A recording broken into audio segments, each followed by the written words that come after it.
Today we will see the respiration. First of all, what is the respiration? The respiration is the process of exchange of the gas like oxygen and the CO2 by the oxidation of the food in the cell to release the energy is known as a respiration. As we know that from the digestion process, we form glucose in the body. After the formation of the glucose, the breakdown of the glucose is occurred due to the respiration process. After the respiration process, the CO2, water is generated, and along with this, the energy is generated. This energy, the organism utilized for their routine work as well as for the growth purpose. Respiration is divided into two types according to presence and the absence of the oxygen. It is divided into two types, that is aerobic respiration and anaerobic respiration. In aerobic respiration, as you know, the word is aerobic. Air means oxygen. In this kind of respiration, the oxygen is needed. The aerobic respiration means the type of respiration in which the oxidation of the food takes place in the presence of the atmospheric oxygen. For example, in this respiration, the glucose is break down and produces CO2, H2O and energy. As we see that all the process, if any process is occurred, product is formed.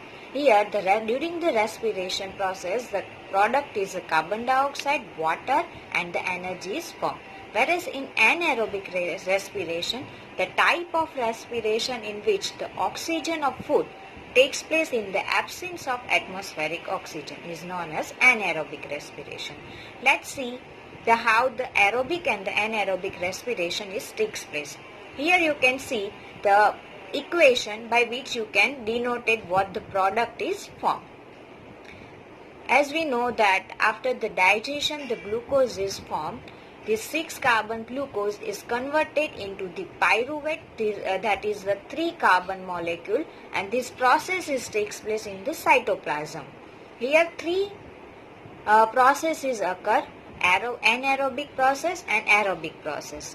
Due to the absence of oxygen, this 3-carbon molecules pyruvate is converted into the ethanol, carbon dioxide and energy.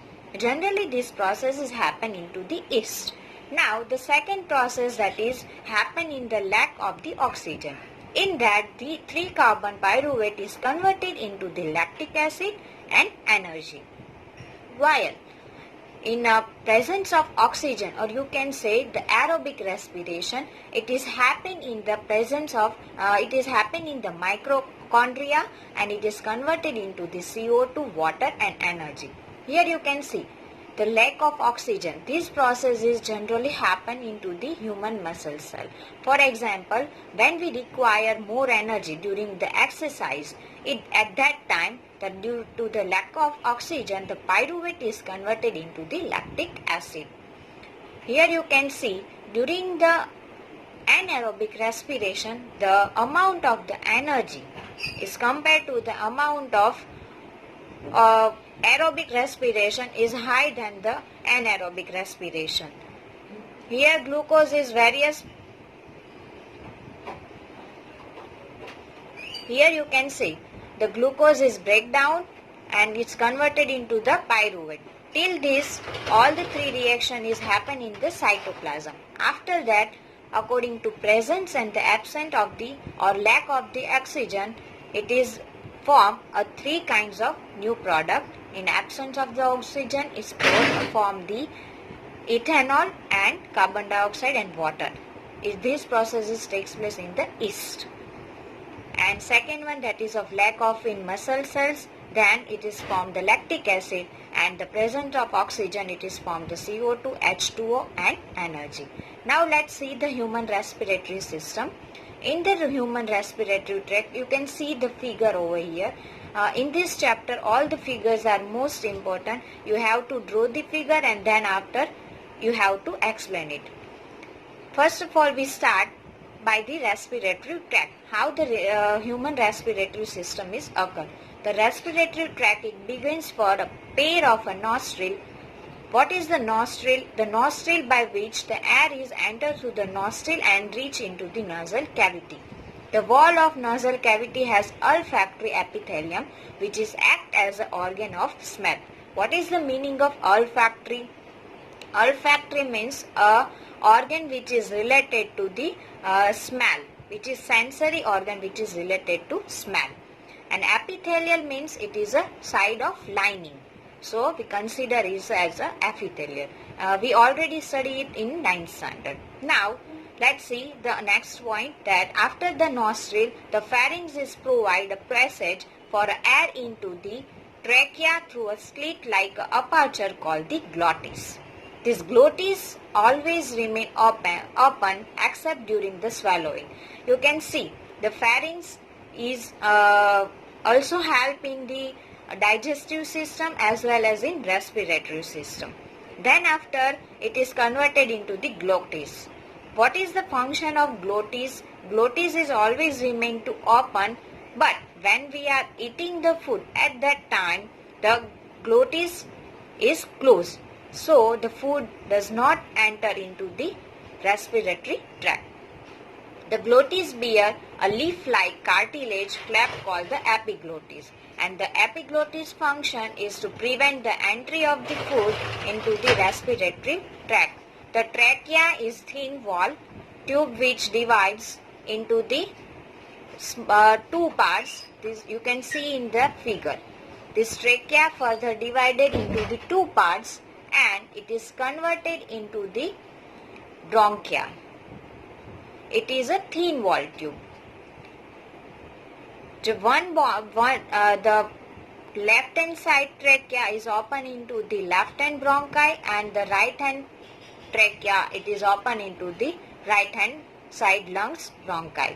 One bronchus enter into the right lungs as well as the enters the left lung.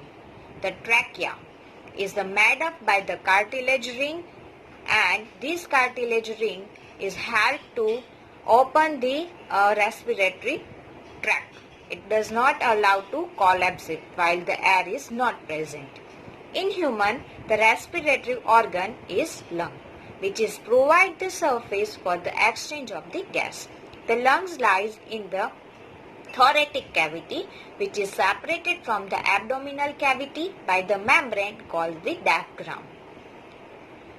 Within the lungs, major bronchus divided into the two, which is further into the bronchioles. Each bronchioles divide into the alveolar ducts, which is enter into the alveolar sac.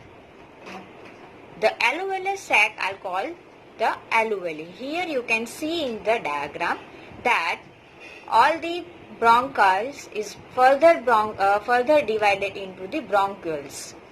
You can see that each bronchioles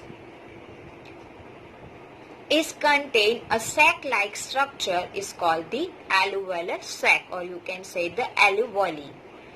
What is the function of this alveoli?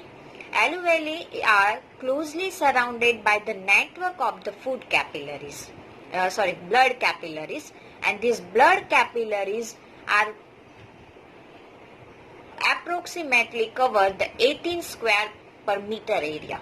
So it is a vastly spread in the lungs. So it helps to the exchange of the gas like oxygen and CO2. When we inhale, it contains the oxygen, and when exhale, it contains the CO2. Now we see how the exchange of the gases is occurred.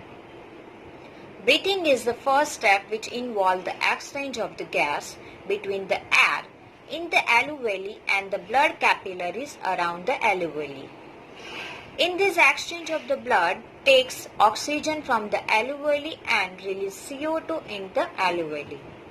This exchange of gas is occurred by the diffusion process. Now what is the diffusion process? It is a process by which the exchange of the gases occur. In this process, generally the gas is moved from the higher concentration to lower concentration.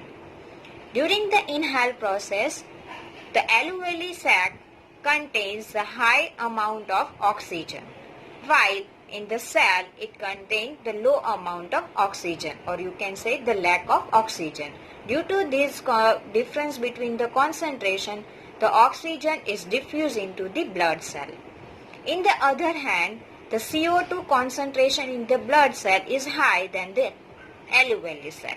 So, the CO2 is diffused into the alveoli, and then this CO2 is exhaled by the exhale process. This process is known as external respiration. Why it is known as external respiration? Because in this the CO2 moves from the blood into the alveolar air. This exchange of the gas is called the external respiration. Here consider CO as a CO2 because here only mentioned CO. It's not CO but it's a CO2 means carbon dioxide. There is another one that is of internal respiration. What is the meaning of internal respiration? The living cell perform an oxidation of a simple food, for example glucose, to release energy. The oxygen taken inside break the glucose into the CO2 means the carbon dioxide, water and energy. This process is known as internal respiration. In this chapter, in this topic, all the underlying words are important. It may ask in the form of definition, so you have to prepare all the terminology. For example, the nasal cavity, function of the nasal cavity, trachea, epiglottis, glottis, alveoli, what is cartilage ring, function of cartilage ring, what is external respiration, internal respiration, etc. While asking write down the human respiratory system, then you have to describe that from the lungs. But if asked that write down the pathway of the respiratory system, then you have to write down the first part that I explained with the figure.